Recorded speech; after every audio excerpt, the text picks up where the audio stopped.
Hey guys, Jason Kills 32 here.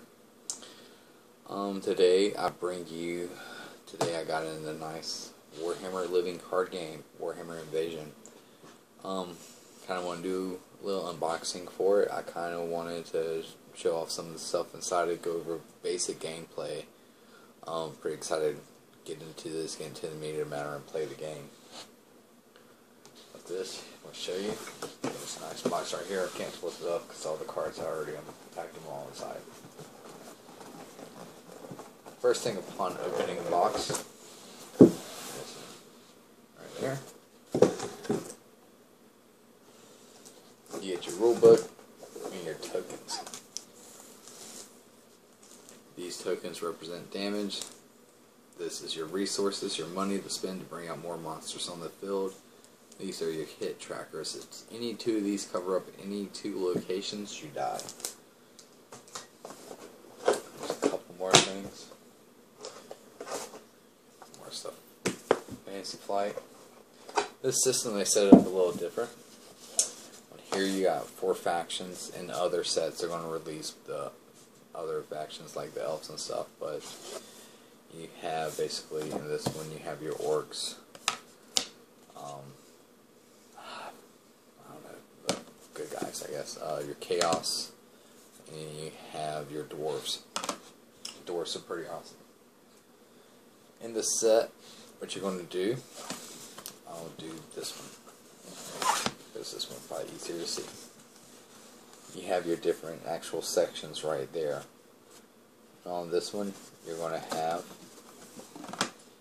your kingdoms on that side, your quests on that side, before you put your quest cards, and then your battleground. Anything up here is going to be actually in the battle for play.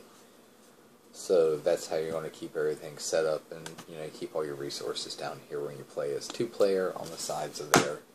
The art on these cards is very nice, very impressive right out of the box. The gameplay seems pretty fluid. It seems pretty easy to grasp. It's not really that difficult. This is nice. I talked about the living card games before, and I'm excited about this one. Just because this is a lightweight game. This isn't a game that's going to take over a lot, time. It doesn't take a lot of time to learn. I really haven't got a chance to read it that much, but I've already got a good grasp of the rule systems and how this is going to work when we play. So I'm pretty excited about it. Let's go through some of the cards. And the cards, they do have a couple factions that you won't be able to play yet unless you combine them with other factions. And this cards you can on both sides of it. There's limitations of what you can combine and what you can't within the world of Warhammer. Evil, good. But other than that, you can make a lot of different combination choices. But the problem with that is you can have more powerful monsters, but it's going to cost you more resources to actually be able to play those monsters, put them on your battlefield. It's going to cost you more to complete quests and stuff like that. It's going to, be a little harder to play, and you're at a disadvantage, even though you can have a lot more strength in your deck. So it kind of keeps everything even balanced. It's kind of nice that they do it. They give you bonuses for actually playing within your own faction and playing, within one character. You can see it right here. There's the camera. And I'm sorry about this. I had to take the HD camera back, but I will be getting it back. This is the amount of resources that it costs to play it. Now, whenever this card is attached, that actually goes into your resource pool, so you can actually pull out more cards at an easier rate. There's not a ton of stuff to go through in this game. Besides that, we'll go through some of the cards. You have your standard units. Here, let's go through these. And you have your quest cards, and they're especially made for each faction in the game. Let's see, right there. And I want to see if I can find it, because I know they're in here. There are some elf cards in here as well, and that seems to show, like in the later expansions that are already out. you can actually get more versatility and different things to play. But these here are going to be your quest cards. Let's see right here. Let's do the orc one. You know, your quest action, sacrifice a unit on this quest to destroy all enemy support cards. Use this ability only if Smash 'em All has 3 or more resources tokens on it. You know, there's certain things like there, and when you complete the quest, you get that many more resources added to your pool. That means that you're allowed to put many more monsters on the field to help you collect battle. But you also, there's a bad side to this, because you don't want to spend the whole time actually putting resources, you know, and finishing quests, because if you do that, you actually lose the battle. So, you know, there's a kind of a give and take where you have to learn to whether or not I think I can push my luck this much and last longer, or if I think that I can go ahead and get some guys out on the field and let's just knock this thing out, because that's going to be much more beneficial for me in the long run. So, I mean, there's some different things, and I can see where some different, you know, ways of play can come in, and I think that would be pretty cool.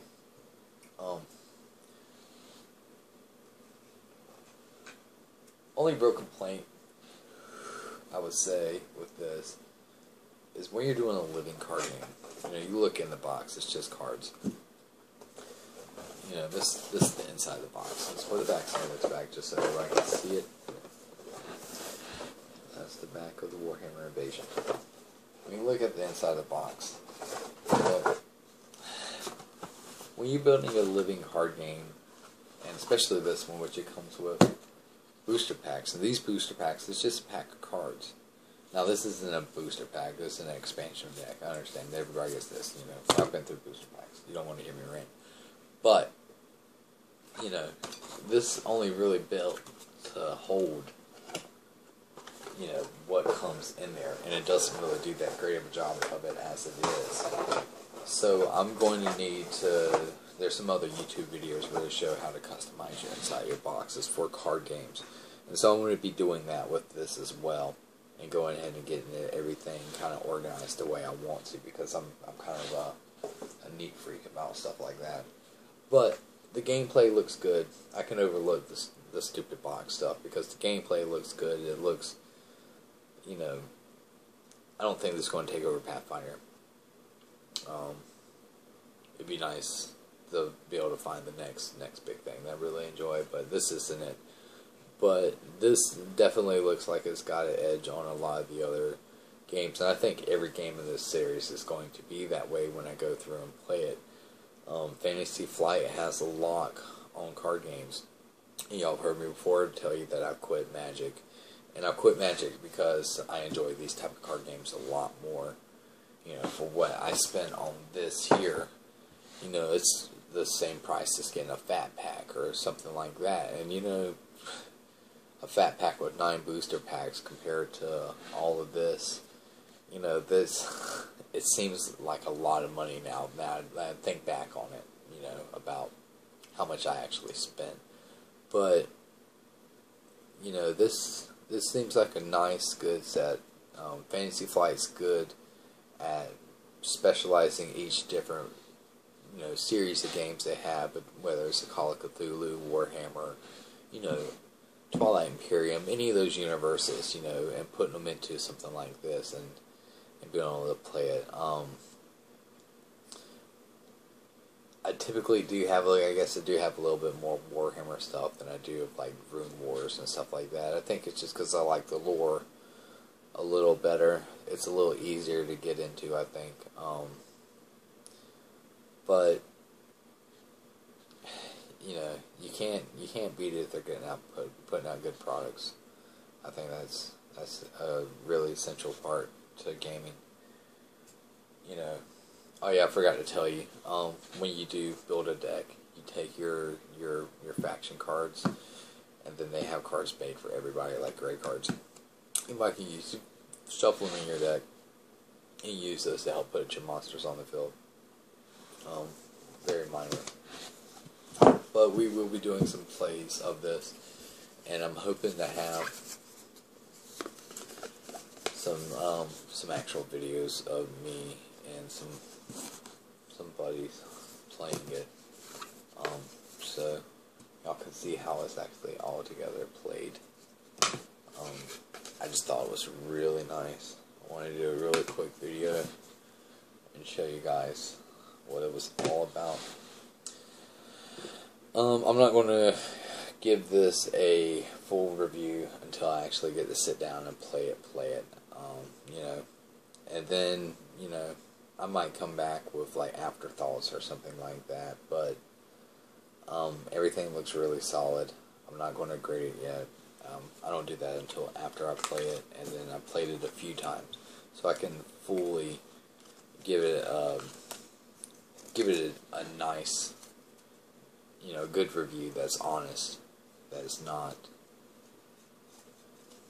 just not, you know, how do I put it,